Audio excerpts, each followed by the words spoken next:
ವರ್ಣನ ರೌದ್ರಾವತಾರಕ್ಕೆ ಮುಳುಗಿ ಹೋಗಿದೆ ಕರುನಾಡು. 17 ಜಿಲ್ಲೆ 80 ತಾಲೂಕುಗಳಲ್ಲಿ ಜಲಪ್ರಳಯ ಇರುವಂತದ್ದು. ಪ್ರವಾಹಕ್ಕೆ ಈವರೆಗೂ 30 ಮಂದಿ ಬಲಿಯಾಗಿದ್ದಾರೆ. ವರ್ಣನ ರೌದ್ರಾವತಾರಕ್ಕೆ ಕರ್ನಾಟಕ ಯಾವ ರೀತಿಯಾಗಿ ನರಳಾಡ್ತಾ ಇದೆ, ಮುಳುಗಡೆ ಆಗ್ತಾ ಇದೆ ಅಂತ ಪ್ರತಿನಿತ್ಯ ನೀವು ಕೂಡ ನೋಡ್ತಾನೆ ಇದ್ದೀರಾ. ಕಳೆದ ಒಂದು ವಾರದಿಂದಲೂ ಕೂಡ ಒಂದ್ ಕಡೆ ಪ್ರವಾಹ, ಇನ್ನೊಂದ್ ಕಡೆ ಮಳೆಯ ಅಬ್ಬರಕ್ಕೆ ಉಂಟಾಗಿರುವಂತಹ ಪ್ರವಾಹದಲ್ಲಿ ಜನ ನಲುಗಿ ಹೋಗ್ತಾ ಇದ್ದಾರೆ. ವರ್ಣನ ರೌದ್ರಾವತಾರಕ್ಕೆ ಇದುವರೆಗೂ ಕರ್ನಾಟಕದಲ್ಲಿ 30 ಮಂದಿ ಬಲಿಯಾಗಿದ್ದಾರೆ. ಇದುವರೆಗೂ ಸರ್ಕಾರ ಹೇಳಿರುವಂತೆ 30 ಮಂದಿ ಬಲಿಯಾಗಿರುವಂತದ್ದು. ಇನ್ನು ರಕ್ಷಣಾ ಕಾರ್ಯಾಚರಣೆ ಕೂಡ ಭರದಿಂದ ಸಾಗಿರುವಂತದ್ದು. ಅದು ಕೂಡ ನಿಮ್ಗೆ ಗೊತ್ತಿದೆ ಯಾವ್ಯಾವ ರೀತಿಯಾಗಿ ರಕ್ಷಣಾ ಕಾರ್ಯಾಚರಣೆಯನ್ನು ಮಾಡಲಾಗ್ತಾ ಇದೆ.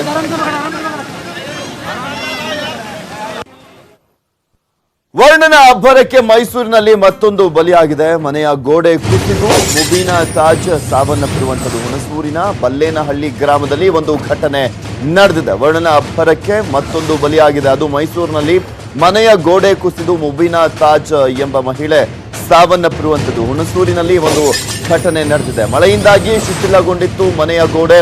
ಆ ಮನೆಯ ಗೋಡೆ ಏಕಾಏಕಿ ಕುಸಿದಿರುವಂತದ್ದು. ಏಕಾಏಕಿ ಮುಬೀನಾ ತಾಜ್ ಅವರ ಮೇಲೆ ಗೋಡೆ ಬಿದ್ದಿದೆ. ಆಸ್ಪತ್ರೆಗೆ ಸಾಗಿಸುವಂತಹ ಮಾರ್ಗ ಮಧ್ಯದಲ್ಲೇ ಇವರು ಕೊನೆಯುಸಿರೆಳೆದಿದ್ದಾರೆ. ಮೈಸೂರಿನಲ್ಲಿ ಮತ್ತೊಂದು ಸಾವಾಗಿದೆ. ಮೈಸೂರಿನ ಹುಣಸೂರಿನಲ್ಲಿ ಒಂದು ಘಟನೆ ನಡೆದಿರುವಂತದ್ದು. ಏನು ಈಗ ಆಲ್ರೆಡಿ ಮಳೆ ಬಂದಿರುವಂತಹ ಹಿನ್ನೆಲೆಯಲ್ಲಿ ಸಾಕಷ್ಟು ಕಡೆ ಪ್ರವಾಹ ಇದೆ. ಪ್ರವಾಹದ ಸಂದರ್ಭದಲ್ಲಿ ಮನೆಗಳೆಲ್ಲವೂ ಕೂಡ ಕುಸಿತಾ ಇರುವಂತದ್ದು. ಅದೇ ರೀತಿಯಾದಂತಹ ಪರಿಸ್ಥಿತಿ ಹುಣಸೂರಿನ ಬಲ್ಲೇನಹಳ್ಳಿ ಗ್ರಾಮದಲ್ಲಿ ಆಗಿದೆ. ಮನೆ ಕಂಪ್ಲೀಟ್ ಆಗಿ ಶಿಥಿಲಗೊಂಡಿತ್ತು. ಈ ಶಿಥಿಲಗೊಂಡಂತಹ ಮನೆಯಲ್ಲೇ ಮುಬೀನಾ ತಾಜ್ ಎಂಬುವರು ಇದ್ರು. ಆದ್ರೆ ಆ ಒಂದು ಏಕಾಏಕಿ ಗೋಡೆ ಕುಸಿದಿರುವಂತಹ ಹಿನ್ನೆಲೆಯಲ್ಲಿ ಅವರು ಕಂಪ್ಲೀಟ್ ಆಗಿ ತುಂಬಾ ಹೈರಾಣಾಗೋಗಿದ್ರು. ಹಾಗೆ ಗಂಭೀರ ಸ್ಥಿತಿಯಲ್ಲಿದ್ರು. ಅದಾದ್ಮೇಲೆ ಅವರನ್ನ ಸಾಗಿಸುವಂತಹ ಸಂದರ್ಭದಲ್ಲಿ ಆಸ್ಪತ್ರೆಗೆ ಮಾರ್ಗ ಮಧ್ಯೆನೇ ಸಾವನ್ನಪ್ಪಿದ್ದಾರೆ. ಭೀಕರ ಪ್ರವಾಹಕ್ಕೆ ಉತ್ತರ ಕರ್ನಾಟಕ ತತ್ತರಿಸಿ ಹೋಗಿದೆ. ಮರಣ ಮಳೆಗೆ ನೂರಾರು ಗ್ರಾಮಗಳು ಜಲಾವೃತವಾಗಿರುವಂತದ್ದು. ಪ್ರಾಣ ರಕ್ಷಣೆಗೆ ಅಂಗಲಾಚುತ್ತಿದ್ದಾರೆ ಜನ. ಒಂದ್ ಕಡೆ ಭೀಕರ ಪ್ರವಾಹ ಕಾಡ್ತಾನೆ ಇದೆ. ಉತ್ತರ ಕರ್ನಾಟಕದಲ್ಲಿ ಕಮ್ಮಿ ಆಗ್ತಾನೆ ಇಲ್ಲ. ಕಳೆದ 10 ದಿನಗಳಿಂದಲೂ ಕೂಡ ಪ್ರವಾಹದಿಂದ ಹೇಗಪ್ಪ ತಪ್ಪಿಸ್ಕೊಳ್ಳೋದು ಅಂತ ಅಲ್ಲಿನ ಜನ ಪ್ರತಿನಿತ್ಯ ದೇವರ ಮೊರೆ ಹೋಗ್ತಾ ಇದ್ದಾರೆ. ದಯಮಾಡಿ ಈ ಒಂದು ಪ್ರವಾಹವನ್ನ ಕಮ್ಮಿ ಮಾಡುವಂತ ಪ್ರತಿನಿತ್ಯ ಪ್ರಾರ್ಥನೆಯನ್ನ ಮಾಡಿಕೊಳ್ಳುವಂತ ಪರಿಸ್ಥಿತಿ ನಿರ್ಮಾಣವಾಗಿದೆ. ಯಾಕೆಂದ್ರೆ ದಿನದಿಂದ ದಿನಕ್ಕೆ ಜಾಸ್ತಿ ಆಗ್ತಾನೆ ಇದೆ ನೀರು. ಸೊ ಹೀಗಾಗಿ ಅಲ್ಲಿನ ಜನ ತಮ್ಮ ಪ್ರಾಣವನ್ನ ರಕ್ಷಣೆ ಮಾಡಿಕೊಳ್ಳುವ ನಿಟ್ಟಿನಲ್ಲಿ ತಮ್ಮ ಜೀವವನ್ನ ರಕ್ಷಿಸಿಕೊಳ್ಳುವುದಕ್ಕೆ ದೇವರ ಮೊರೆ ಹೋಗಿದ್ದಾರೆ. ಸಂತ್ರಸ್ತರ ರಕ್ಷಣೆಗೆ ಟೊಂಕ ಕಟ್ಟಿ ನಿಂತಿದೆ ಸೇನೆ. ಇಲ್ಲಿ ಆ ಭಾಗದ ಜನರಿಗೆ ದೇವರ ರೀತಿ ಕಾಣಿಸ್ತಾ ಇರುವಂತದ್ದು ಅಂದ್ರೆ ಸೇನೆ ಒಂದೇ. ಜೀವನ ಪಡಕಿಟ್ಟು ರಕ್ಷಣೆ ಮಾಡ್ತಾ ಇದ್ದಾರೆ. ತಮ್ಮ ಜೀವವನ್ನೇ ಪಡಕಿಟ್ಟು ಯೋಧರಾಗಿರ್ಬೋದು, NDRF ಸಿಬ್ಬಂದಿ ಆಗಿರ್ಬೋದು, SDRF ಸಿಬ್ಬಂದಿ ಆಗಿರ್ಬೋದು, ಅಗ್ನಿಶಾಮಕ ದಳದವರು, ಹಾಗೆ ಪೊಲೀಸರು, ಹಾಗೆ ಸಾಕಷ್ಟು ಜನ ಸ್ವಯಂ ಸೇವಕರೆಲ್ಲರೂ ಕೂಡ ಜನರ ರಕ್ಷಣೆಗೆ ಟೊಂಕ ಕಟ್ಟಿ ಅವರನ್ನ ರಕ್ಷಣೆ ಮಾಡುವಂತ ಕೆಲಸದಲ್ಲಿ ನಿರತರಾಗಿದ್ದಾರೆ.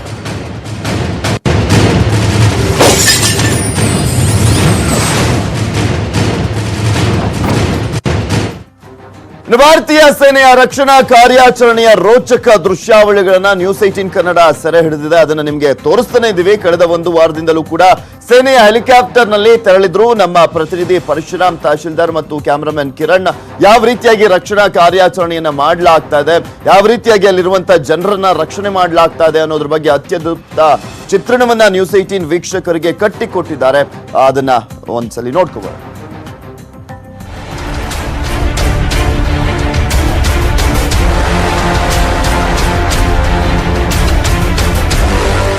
ಏರ್ಫೋರ್ಸ್ ಮತ್ತು ನೇವಿ ಈಗಾಗಲೇ ಏನು ಪ್ರವಾಹದಲ್ಲಿ ಸಿಲುಕಿರುವಂತಹವರ ರಕ್ಷಣೆಯಲ್ಲಿ ತೊಡಗಿದೆ. ಈಗ ಮಾಹಿತಿ ಬಂದಿರುವ ಪ್ರಕಾರ ಕೆಲವೊಬ್ಬರು ಏನು ಸುತ್ತಲೂ ಜಲಾವೃತವಾಗಿರುವಂತಹ ಪ್ರದೇಶದಲ್ಲಿ ಸಿಲುಕು ಹಾಕಿಕೊಂಡಿದ್ದಾರೆ. ಅವರ ರಕ್ಷಣೆಗೆ ದೌಡಾಯಿಸಬೇಕು ಅನ್ನುವಂತಹ ಮಾಹಿತಿ ಬಂದಿದೆ. ಈಗಾಗಲೇ ಹೆಲಿಕಾಪ್ಟರ್ ಟೇಕ್ ಆಫ್ ಆಗಲಿಕ್ಕೆ ರೆಡಿ ಆಗಿದೆ. ಪೈಲಟ್ಗಳು ಕೂಡ ಎಲ್ಲ ಸಿದ್ಧತೆಗಳನ್ನ ಮಾಡಿಕೊಳ್ತಾ ಇದ್ದಾರೆ. ಸಾಕಷ್ಟು ತರಾತುರಿಯಲ್ಲಿ ಏನು ಅವರನ್ನ ರಕ್ಷಣೆ ಮಾಡಲಿಕ್ಕೆ ತೆರಳ್ತಾ ಇದ್ದಾರೆ. ನಾವು ಕೂಡ ಅವ್ರ ಜೊತೆಗೆ ತೆರಳ್ತಾ ಇದ್ದೇವೆ. ನ್ಯೂಸ್ 18 ಈ ಒಂದು ಆಪರೇಷನ್ ಹೇಗಿರ್ತದೆ ಅನ್ನುವಂಥದ್ದನ್ನ ನಿಮಗೆ ಹಂತ ಹಂತವಾಗಿ ತೋರಿಸ್ತಾ ಹೋಗ್ತದೆ. ನೋಡೋಣ ಬನ್ನಿ.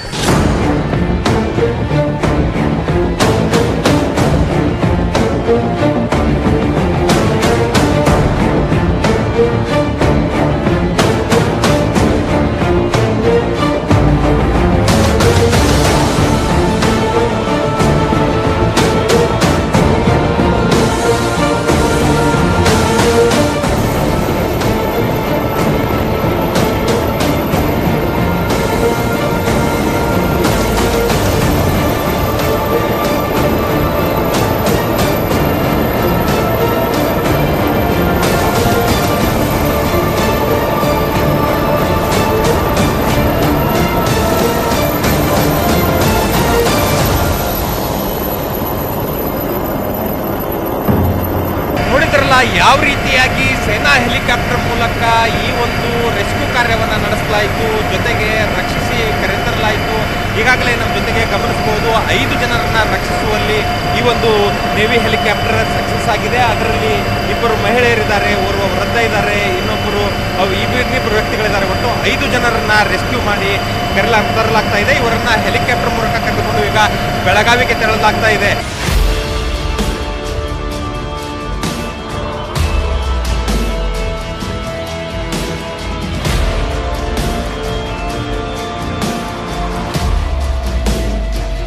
ಪ್ರವಾಹದಲ್ಲಿ ಸಿಲುಕಿರುವವರನ್ನ ಈಗ ಸುರಕ್ಷಿತವಾಗಿ ಬೆಳಗಾವಿಗೆ ಕರೆತರಲಾಗಿದೆ. ನಮ್ಮ ಜೊತೆಗೆ ಏನು ಸಂತ್ರಸ್ತರಿದ್ದಾರೆ, ಅವ್ರನ್ನ ಮಾತಾಡ್ಸೋಣ. ಹೇಳ್ರಿ, ಯಾವ ರೀತಿಯಲ್ಲಿ ಪ್ರವಾಹ ಬಂತು, ಏನಾಯ್ತು ಆ ಸಂದರ್ಭದಲ್ಲಿ ಅಂತ? ಪ್ರವಾಹ ಸರ್ 8 ದಿನದಿಂದ ನಮ್ಗೆ ಸಿಕ್ಕಾಪಟ್ಟಿ ಮಳೆ ಐತ್ರಿ ಸರ್. ಮಳೆಯಾಗಿ ಒಟ್ಟಿಗೆ ನೀರು ಬಂತ್ರಿ. ಬಂದ ಮೇಲೆ ನಮ್ಮಲ್ಲಿ ಎಲ್ಲ ಜನ, ಸಾಕಷ್ಟು ಜನ ಎಲ್ಲ ದನಗಳು ಅದ ಇದೆ ಎಲ್ಲ ತೊಗೊಂಡು ಹೋದಿವ್ರಿ. ತೊಗೊಂಡು ಹೋದ್ಮೇಲೆ ನಾವು ಒಂದಿಷ್ಟು ಜನ ಉಳಿದಿವ್ರಿ, ಒಂದು 25 ಜನ ಉಳಿದಿದ್ದೀವ್ರಿ. ಪ್ರವಾಹ ಜಾಸ್ತಿ ಬರೋದ್ರಿಂದ ನಮ್ಗೆ ದಾಟ್ಲಿಕ್ಕೆ ಆಗ್ಲಿಲ್ಲ ಸರ್, ಆಗ್ಲಿಲ್ಲ. ಹೀಗಾಗಿ ನಾವು ಅಲ್ಲೇ ಉಳ್ಕೊಂಡ್ಬಿಟ್ಟಿವಿ ಸರ್. ಆರ್ಮಿ ನಿಮ್ಗೆ ರಕ್ಷಣೆ ಮಾಡಿ ಕರೆ ತಗೊಂಡ್ ಬಂದಿದೆ, ಹೆಂಗ್ ಅನಿಸ್ತಾ ಇದೆ? ಈಗ ಸರಿಯಾಗಿ ಅನಿಸುತ್ತೆ, ಆದ್ರೆ ಬಟ್ ಇನ್ನ ಉಳ್ದಾರ್ಲ ಜನ, ಅವ್ರಿಗೆ ಹೆಂಗ್ ಮಾಡ್ಬೇಕ್ರಿ ಸರ್? ಅಲ್ಲೆಲ್ಲ ತೊಗೊಂಡ್ ಬರ್ದಾರಲ್ಲ. ಈಗ ನೋಡ್ರಿ, ಗಂಡ ಬಂದ ಹೆಂಡತಿ ಬಂದಾಳ, ಗಂಡ ಅಲ್ಲೇ ಉಳ್ದಾನ. ಇದು ಮಾಡೋದ್ರ ಅಷ್ಟೇನ್ರಿ ಸರ್? ಇನ್ನಷ್ಟು ಜನ ಅವಶ್ಯ ಅವ್ರನ್ನ ತರಬೇಕ್ರಿ ಸರ್. ಇನ್ನು 22 ಜನ ಇನ್ನೂ ಇದಾರೆ ಸರ್. ಅವ್ರನ್ನಷ್ಟು ತರೋ ವ್ಯವಸ್ಥೆ ಮಾಡ್ರಿ, ನಮ್ಗೆ ಬಹಳ ಹೆಲ್ಪ್ ಆಗತ್ರಿ. ಸಂತ್ರಸ್ತರನ್ನ ಈಗಾಗಲೇ 5 ಜನರು ಕರೆತರಲಾಗಿದೆ. ಇನ್ನೂ ಕೆಲವರು ಊರಲ್ಲಿ ಸಿಕ್ಕಿದ್ದಾರೆ, ಅವರನ್ನು ಕೂಡ ಕರೆತರುವಂತಹ ಪ್ರಯತ್ನ ಆಗಬೇಕು ಅನ್ನುವಂತ ಮಾತನ್ನ ಹೇಳ್ತಾ ಇದ್ದಾರೆ. ಕ್ಯಾಮರಾ ಪರ್ಸನ್ ಕಿರಣ್ ಜೊತೆ ಪರಶುರಾಮ್, ತಹಶೀಲ್ದಾರ್, ನ್ಯೂಸ್ 18 ಕನ್ನಡ, ಬೆಳಗಾವಿ. ಸೋಕಿ ಹರಿತಾ ಇದೆ ಕೃಷ್ಣಾ ನದಿ. ಪ್ರವಾಹದಲ್ಲಿ ಸಿಲುಕಿದಂತವರನ್ನ ರಕ್ಷಣೆ ಮಾಡುವಂತ ಕಾರ್ಯ ಕೂಡ ಭರದಿಂದ ಸಾಗ್ತಾನೆ ಇದೆ. ಮಾಂಜರಿ ಹಾಗೆ ಯಡೂರವಾಡಿ ಗ್ರಾಮದ ಜನರನ್ನ ರಕ್ಷಣೆ ಮಾಡುವಂತ ಕೆಲಸ ಈಗ ನಡೀತಾ ಇರುವಂತದ್ದು. ಕೃಷ್ಣಾ ನದಿಗೆ ಸಾಕಷ್ಟು ಪ್ರಮಾಣದಲ್ಲಿ ನೀರು ಹರಿಬಿಡಲಾಗ್ತಾ ಇರುವಂತಹ ಹಿನ್ನೆಲೆಯಲ್ಲಿ ಉಕ್ಕಿ ಹರಿತಾ ಇದೆ ಕೃಷ್ಣಾ ನದಿ. ಮಹಾರಾಷ್ಟ್ರದಲ್ಲಿ ಸುಮಾರು 6 ಲಕ್ಷಕ್ಕೂ ಹೆಚ್ಚಿನ ಕ್ಯೂಸೆಕ್ ನೀರನ್ನ ಪ್ರತಿನಿತ್ಯ ಬಿಡಲಾಗ್ತಾ ಇರುವಂತಹ ಹಿನ್ನೆಲೆಯಲ್ಲಿ ಕೃಷ್ಣಾ ನದಿಯಲ್ಲಿ ಸಾಕಷ್ಟು ಈಗ ಪ್ರವಾಹ ಉಂಟಾಗಿದೆ. ಎನ್ಡಿಆರ್ಎಫ್ ಭಾರತೀಯ ಸೇನೆಯಿಂದ ಜಂಟಿ ಕಾರ್ಯಾಚರಣೆಯನ್ನ ಮಾಡಲಾಗ್ತಾ ಇದೆ. 6 ಬೋಟ್ಗಳ ಮೂಲಕ ರಕ್ಷಣಾ ಕಾರ್ಯಾಚರಣೆಯನ್ನ ಮಾಡಲಾಗ್ತಾ ಇರುವಂತದ್ದು.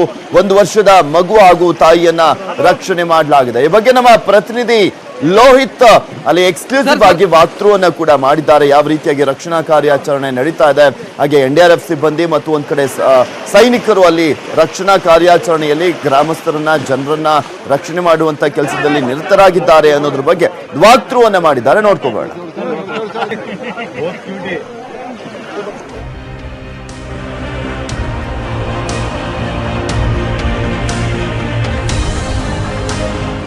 ಕೃಷ್ಣಾ ನದಿಯಲ್ಲಿ ಪ್ರವಾಹ ಉಕ್ಕಿ ಹರಿತಾ ಇರತಕ್ಕಂಥದ್ದು. ಸಾಕಷ್ಟು ಗ್ರಾಮಗಳು ಈಗಲೂ ಕೂಡ ಗ್ರಾಮಗಳಲ್ಲಿ ಏನಂದ್ರೆ ಜನ ಸಿಕ್ಕಾಕೊಂಡಿದ್ದಾರೆ. ಅವ್ರನ್ನ ಈಗ ಭಾರತೀಯ ಸೇನೆ ಮತ್ತು ಎನ್ಡಿಆರ್ಎಫ್ ಅದ್ರ ಜೊತೆಗೆ ಭಾರತೀಯ ವಾಯುಸೇನೆ ಅಧಿಕಾರಿಗಳು ಈಗ ಕಾರ್ಯಾಚರಣೆ ನಡೆಸಿ ಅಲ್ಲಿ ಗ್ರಾಮಗಳಲ್ಲಿ ಸಿಕ್ಕಾಕೊಂಡಿರ್ತಕ್ಕಂಥ ಮಹಿಳೆಯರನ್ನ, ಮಕ್ಕಳನ್ನ ಹೊರಗಡೆ ತೆಗೆಯುವಂಥ ಕೆಲಸ ಮಾಡ್ತಾ ಇದ್ದಾರೆ. ಸೊ ನಾವು ನೋಡ್ಬೋದಾಗುತ್ತೆ ಯಾವ ರೀತಿ ಏನಂತಂದ್ರೆ ಅಲ್ಲಿಂದ ಜನವನ್ನು ಕರ್ಕೊಂಡ್ ಬರ್ತಾ ಇದ್ದಾರೆ. ಸೊ ಏನು ದೊಡ್ಡ ಪ್ರಮಾಣದಲ್ಲಿ ನದಿ ಇದೆ, ಆ ನದಿಗೆ ಹೋಗಿ ಆ ವೃದ್ಧರನ್ನ, ಮಹಿಳೆಯರನ್ನ ಮೊದಲನೇ ಪ್ರಯಾರಿಟಿಯಾಗಿ ಕೊಟ್ಕೊಂಡು ಅದಾದ ಬಳಿಕ ಮಕ್ಕಳನ್ನ ಅಲ್ಲಿಂದ ಕರ್ಕೊಂಡ್ ಬರ್ತಾ ಇದ್ದಾರೆ. ಸುಮಾರು ಏನು ಈಗ ನಾವು ಇರ್ತಕ್ಕಂಥ ಅಂಕ್ಲಿ ಗ್ರಾಮದಲ್ಲಿದ್ದೀವಿ. ಈ ಅಂಕ್ಲಿ ಗ್ರಾಮದ ಆಚೆಗೆ ಯಡೂರವಾಡಿ, ಆಮೇಲೆ ಚಂದೂರ್ ಟೇಕ್ ಅಂತಕ್ಕಂಥ ಗ್ರಾಮಗಳು ಬರ್ತವೆ. ಈ ಒಂದು ಗ್ರಾಮಗಳಲ್ಲಿ ಏನಂದ್ರೆ ಸುಮಾರು 2,000ಕ್ಕೂ ಹೆಚ್ಚು ಜನ ಸಿಕ್ಕಾಕೊಂಡಿರ್ತಕ್ಕಂಥದ್ದು ಒಬ್ಬರನ್ನಾಗಿ ತೆಗಿತಾ ಇದೆ. ಸೊ ಈಗ ನಾವು ದೃಶ್ಯವನ್ನು ಕೂಡ ನೋಡ್ತಾ ಇದ್ದೀವಿ. ವಯೋವೃದ್ಧರನ್ನ ಇಲ್ಲಿ ಪ್ರಮುಖವಾಗಿ ತಗೊಂಡ್ಬರ್ತಿರ್ತಕ್ಕಂಥದ್ದು.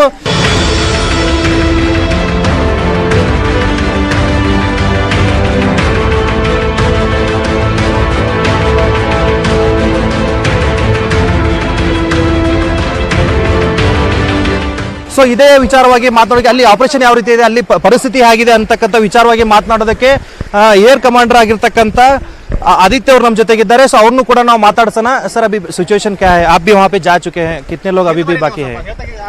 अभी सिचुएशन वही अराउंड 90 लोग और ब्रिज के उस तरफ हैं. पानी से ब्रिज पूरा भरा हुआ है, तो वही लोगों को हमें लेके आना है. और हमारे 5 बोट्स एम्प्लॉयड हैं. हर बोट का कैपेसिटी इज़ अबाउट 9 to 10. 9 से 10 लोग हर बार आ रहे हैं, तो 10 ट्रिप और लगेंगे to get the people across.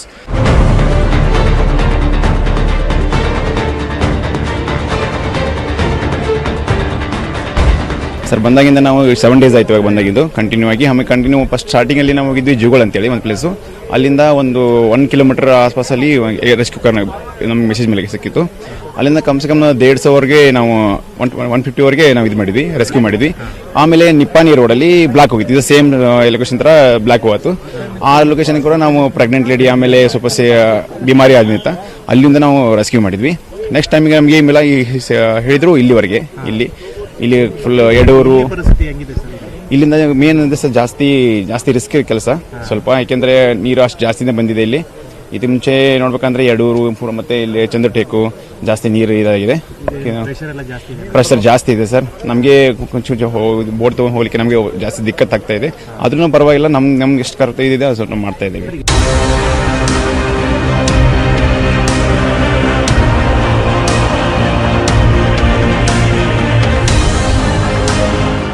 Person Praveen ಜೊತೆ ಲೋಹಿತ್, ನ್ಯೂಸ್ 18 ಕನ್ನಡ, ಚಿಕ್ಕೋಡಿ.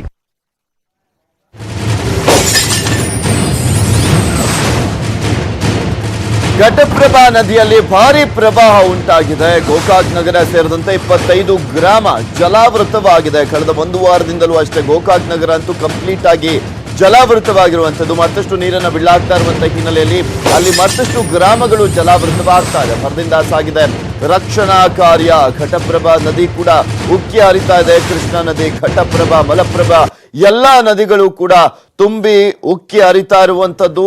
ಇಲ್ಲಿ ಪಶ್ಚಿಮ ಬಂಗಾಳದ ಅಂದ್ರೆ ಬಂಗಾಳದ 63ನೇ ಬೆಟಾಲಿಯನ್ ಸೈನಿಕರಿಂದ ರಕ್ಷಣಾ ಕಾರ್ಯಾಚರಣೆ ಮಾಡಲಾಗ್ತಾ ಇದೆ. ಸಾಕಷ್ಟು ಜನ ಸೈನಿಕರು ಬಂದಿದ್ದಾರೆ. ಬೆಳಗಾವಿ ಸೇರಿದಂತೆ ಕರ್ನಾಟಕದ ನಾನಾ ಕಡೆ ಸೈನಿಕರು ರಕ್ಷಣಾ ಕಾರ್ಯಾಚರಣೆಯಲ್ಲಿ ತೊಡಗಿರುವಂತದ್ದು. ಉದಗಟ್ಟಿ ಗ್ರಾಮದಲ್ಲಿ ಸಿಲುಕಿರುವಂತಹ 2000ಕ್ಕೂ ಅಧಿಕ ಜನ, ಸದ್ಯ 1200 ಜನರನ್ನ ಬೋಟ್ ಮೂಲಕ ರಕ್ಷಣೆಯನ್ನ ಮಾಡಲಾಗ್ತಾ ಇದೆ. ಈ ಬಗ್ಗೆ ನಮ್ಮ ಬೆಳಗಾವಿಯ ಪ್ರತಿನಿಧಿ ಚಂದ್ರಕಾಂತ್ ಸುಗಂಧಿ ಪ್ರತ್ಯಕ್ಷ ವರದಿಯನ್ನ ಕೊಟ್ಟಿದ್ದಾರೆ, ನೋಡ್ಕೊಂಬರೋಣ.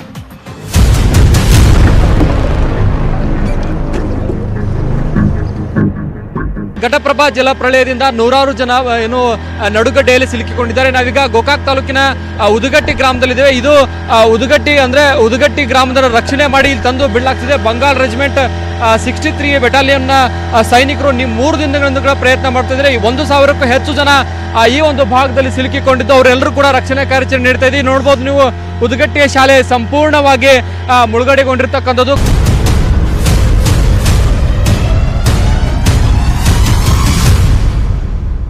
ಕೊಡ್ತೀವಿ ನಾವು ಈ ಬಗ್ಗೆ ಮಾತಾಡಕ್ಕೆ.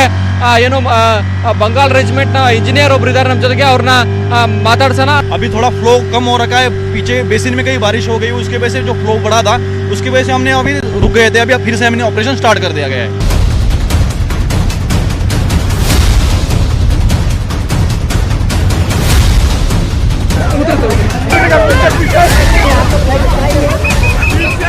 We have rescued from last 22 hours. हम 2 दिन से लगे हुए रेस्क्यू करने, and we have saved near about 600 peoples, near about 1 kilometre. Udagatti ಗ್ರಾಮದ ನಡುಗಡ್ಡೆಯಲ್ಲಿ ನಾವಿದ್ದೇವೆ. ಇಲ್ಲಿ ಜನ ಸಿಲುಕಿದಂತ ಜನರನ್ನ ಮಾತಾಡ್ಸೋಣ. ಯಾವಾಗಿಂದ ನೀರು ಬಂದತ್ರಿ, ಏನಾಗಿತ್ತು? ಇವತ್ತು 8 ದಿನ ಐತಿ ಸರ್ ನೀರು ಬಂದ್ರಿ. ಎಲ್ಲಾ ಪರಿಸ್ಥಿತಿ ಗಂಭೀರ ಆಗೈತ್ರಿ. ಜಾನುವಾರುಗಳು ಭಾಳ ಅದಾವ್ರಿ ಸರ್. ಈಗತಿ ಒಂದು 800 ಮಂದಿ ಹೋಗೈತ್ರಿ ಸರ್. ಇನ್ನ 800 ಮಂದಿ ಐತ್ರಿ. ಇಲ್ಲೇ ಒಂದ್ 3-4 ತಾಸ ಆತ್ರಿ ಇಲ್ಲೇ ನಿಂತ್ರಿ. ನಿಮ್ಮ ಮನೆಯಲ್ಲಿ ಐತ್ರಿ, ಏನಾಗಿತ್ತು? ನಮ್ಮ ಮನೆಯಲ್ಲಿ ಗುಡದಿಂದ ಐತ್ರಿ. ಎಲ್ಲಾ ಪೂರ ಮುಣಿಗೈತ್ರಿ, ಏನು ತಂದೆ ಅಲ್ರಿ, ಅಲ್ಲೇ ಅದಾವ್ರ ನಮ್ಮವ್ರು. ಇದು ಏನಂದ್ರೆ ಗ್ರಾಮಸ್ಥಳ ಮತ್ತು ಉದಗಟ್ಟಿಯ ಬೋರ್ಡ್ ನೋಡಬಹುದು. ಜೊತೆಗೆ ಜನ ಏನು ಅಂತಂದ್ರೆ ಇನ್ನೂ ಸಾಕಷ್ಟು ಜನ ಇಲ್ಲಿ ಉಳ್ಕೊಂಡಿದ್ದಾರೆ. ಗ್ರಾಮದಲ್ಲಿ 500ಕ್ಕೂ ಹೆಚ್ಚು ಜನ ಉಳ್ಕೊಂಡಿರ್ತಕ್ಕಂಥದ್ದು. ಇವರೆಲ್ಲರೂ ಕೂಡ ರಕ್ಷಣೆ ಮಾಡೋ ಅವಶ್ಯಕತೆ ಇದೆ. ಇನ್ನು ಗ್ರಾಮದ ಸ್ಥಿತಿ ಹೇಗಿದೆ, ಗ್ರಾಮದಲ್ಲಿ ಯಾವ ರೀತಿಯಿಂದ ನೀರು ಬಂದಿದೆ ಮತ್ತು ಇಲ್ಲಿನ ಜಾನುವಾರುಗಳ ಸ್ಥಿತಿ ಏನು ಅನ್ನೋದ್ರ ಬಗ್ಗೆ ತಿಳಿಯೋಣ.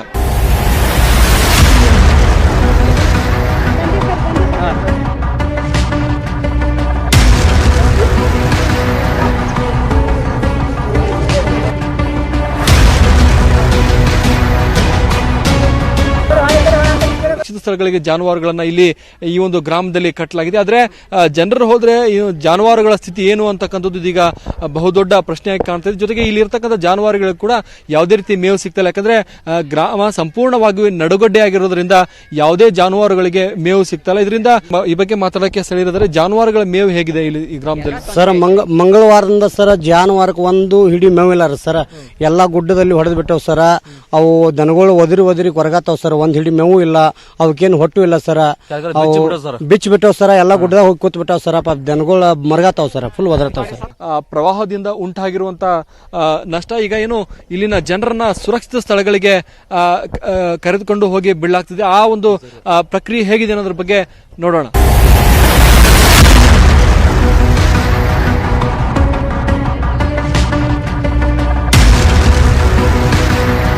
ಈಗ ನೋಡ್ಬೋದು ನೀವು ಒಂದು ಬೋಟ್ ನಲ್ಲಿ ಮಹಿಳೆಯರು, ಮಕ್ಕಳು ಸೇರಿದಂತೆ ಅನೇಕರನ್ನ ಕರೆದುಕೊಂಡು ಹೋಗ್ತಾ ಇದೆ. ಬೋಟ್ ನಲ್ಲಿ ಚಿಕ್ಕ ಚಿಕ್ಕ ಮಕ್ಕಳಿದ್ದಾರೆ. 2,000ಕ್ಕೂ ಹೆಚ್ಚು ಜನ ಏನು ಉದುಗಟ್ಟಿ ಗ್ರಾಮದಲ್ಲಿ ಸಿಲುಕೊಂಡಿದ್ರು. ಇವರೆಲ್ಲರನ್ನು ಕೂಡ ಈಗ ಸುರಕ್ಷಿತ ಸ್ಥಳಕ್ಕೆ ತೆರಳಕ್ಕೆ ಬೋಟ್ ಅನ್ನು ಆರಂಭಿಸಲಾಗಿದೆ.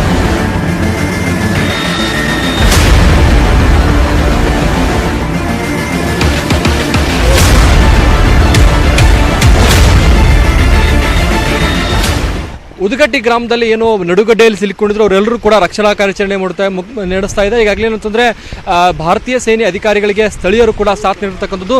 ಈ ಒಂದು ಸಂಪೂರ್ಣ ಅಂದ್ರೆ ಹೇಗೆಲ್ಲ ರಕ್ಷಣಾ ಕಾರ್ಯಾಚರಣೆ ನಡೀತದೆ ಅನ್ನೋದ್ರ ಬಗ್ಗೆ ಸಂಪೂರ್ಣ ವರದಿಯನ್ನ, ಪ್ರತ್ಯಕ್ಷ ವರದಿಯನ್ನು ನಾನು ನಿಮಗೆ ತೋರಿಸಿಕೊಳ್ಳುವಂಥ ಪ್ರಯತ್ನ. ಈಗ ಏನು ಎಲ್ಲರೂ ಕೂಡ ರಕ್ಷಣಾ ಕಾರ್ಯಾಚರಣೆ ಮೂಲಕ ಎಲ್ಲರನ್ನ ಈಗ ದಡಕ್ಕೆ ಬಂದು ಸೇರಿಸಲಾಗಿದೆ. ಈಗ ಮತ್ತೊಂದು ಟ್ರಿಪ್ಗಾಗಿ ಇಲ್ಲಿನ ಭಾರತೀಯ ಸೇನೆ ಅಧಿಕಾರಿಗಳು ಸಿದ್ಧತೆಯನ್ನ ಮಾಡಿಕೊಂಡಿದ್ದಾರೆ. ಗೋಕಾಕ್ನಿಂದ ಕ್ಯಾಮರಾಮನ್ ರಾಕೇಶ್ ಜೊತೆ ಚಂದ್ರಕಾಂತ್ ಸುಗಂಧಿ, ನ್ಯೂಸ್ 18 ಕನ್ನಡ. ಮಳೆ ಮತ್ತು ಪ್ರವಾಹದ ಮತ್ತಷ್ಟು ಅಪ್ಡೇಟ್ಸ್ ಅನ್ನ ಕೊಡ್ತೀನಿ. ಒಂದು ಚಿಕ್ಕ ಬ್ರೇಕ್ ತಗೊಂಡು ವಾಪಸ್ ಬರ್ತೀನಿ.